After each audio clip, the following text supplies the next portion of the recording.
Thank you.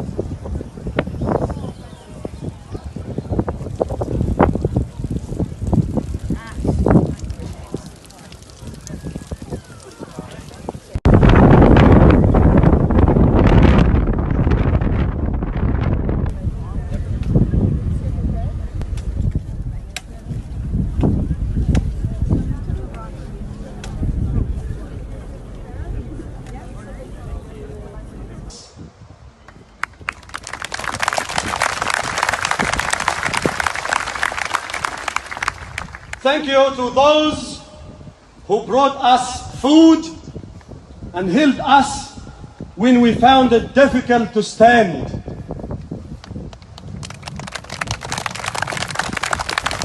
Thank you.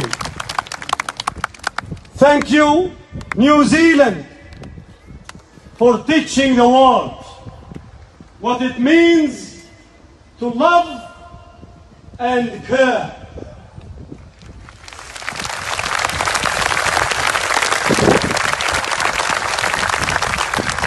My brothers and sisters, those who are here today to perform the weekly Friday prayer, thank you for coming together once again.